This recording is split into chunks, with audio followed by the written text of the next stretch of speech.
Menstrual cups are one of the most revolutionary tools in the field of menstrual care and hygiene for bleeding women. Not only they really lower the environmental impact of the hundreds of millions of the disposable pads and tampons we all know of, but they're also so much better for our health, and they can really shift the overall experience of our menstruation cycle and the awareness of our sexuality. So these are cups made out of medical grade silicone, so they can really last an entire decade, making you save also quite a penny, since one single investment of these can in fact last you a decade, while the cost of recurring disposable pads, well, I'll just leave you to count.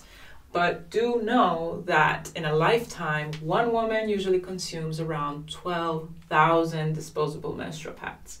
And for this reason only, I do believe that the earlier you get accustomed into using menstrual cups, the better. There are a vast variety and sorts of menstrual cups out there, and I've been trying them, all of them, for the past 4 or 5 years, until I found the Holy Grail when I came to this specific design, which is also the one I have in my shop, the Sacred Cup. So make sure to check it out if you desire to have this model for your own. I will leave you the link down below in the comments. This design is extremely ergonomic because it follows the natural line of the vagina. And unlike the normal cups, which have a very straight form, this is more sinuous, just like our vagina. So in terms of comfort, this cup is amazing. Also, this specific cup is a good mixture of firmness, so it can really collect the blood and not have any unwanted leakages, but also softness, as when you wear this, it's like not having it in at all. And this has been confirmed by yours truly and other sisters who tried it and gave me all the same feedback.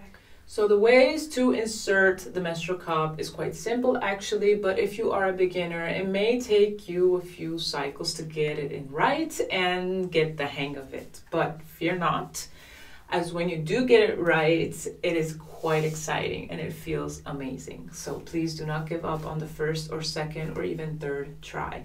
And if you have any troubles, please feel free to comment on this video or write me a private message on my Instagram or my Facebook. I can help you. So once you receive your cup, whichever it is, you will sterilize it. You will put it in a boiling pot of hot water, with which you prefer, among some drops of lemon juice or apple cider vinegar or an essential oil of your choice. I, for example, love to use tea tree, for more or less 5 minutes to get rid of any bacteria. Then you will rinse it out with cold water, and after you've done that and you're ready finally to insert it, you can either decide to put it in when you are in the shower, because usually hot water relaxes your body and makes you more open to receive the cup inside of you.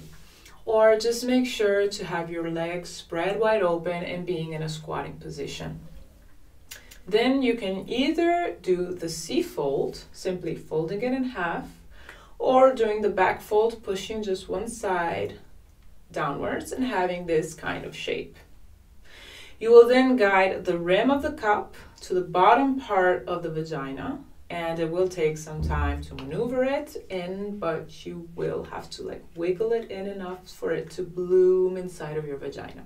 With this cup, you will insert it in this much, making sure the cup is cupping the cervix, as it is where the blood is actually coming out.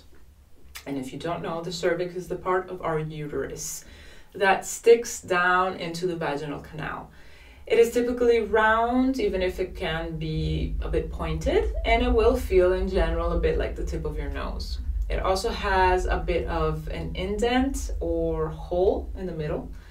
So once you recognize your cervix, you will place the cup right underneath it, right underneath the cervix. And the stem of this cup will be coming out of the vagina slightly.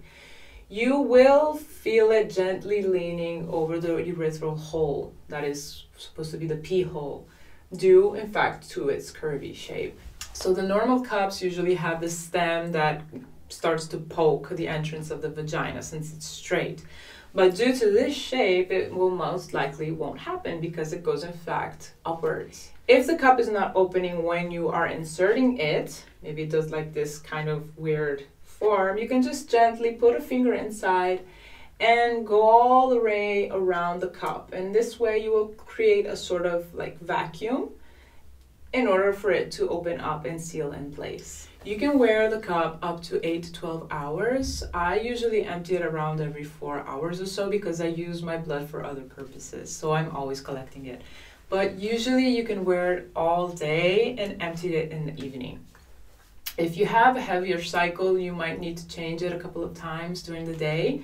You can also wear it all through the night if you feel comfortable in doing so. Sometimes I do wear it. Sometimes I just use some reusable bamboo pads. Sometimes I free bleed, so I just let the blood go freely.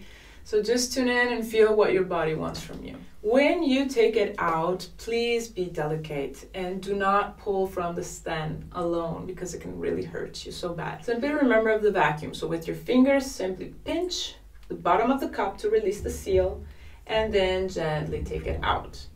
And when you remove the cup, make sure to rinse it under cold water. And I underline it has to be cold so it won't stain the cup. Whereas if you use hot water to clean the cup, it will seal in the silicone. And in time, it can become yellow. It's not a tragedy, it's not yucky, but if you like to keep your cup a bit more white, just follow this advice. So rinse it out with cold water and then make sure that the little holes on the top of your cup are not clotted with blood and they are clear.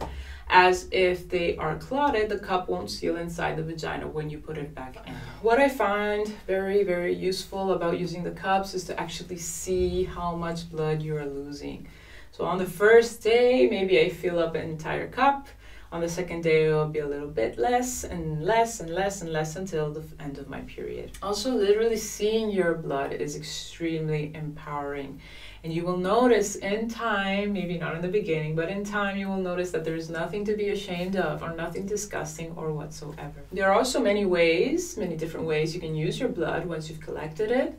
I personally love to paint with it, or I love giving it to the plants as a fertilizer, as my plants really, really, really love blood. When you dilute it with some water and then pour it in, for blood contains so many nutrients plants really benefit from. But whatever works for you, you have the choice and the power to decide what you want to do with your blood once you have it. When you have finished your cycle and you are ready to put the cup away, make sure to sterilize it again and then keep it in the breathable linen cotton pouch that is provided for you.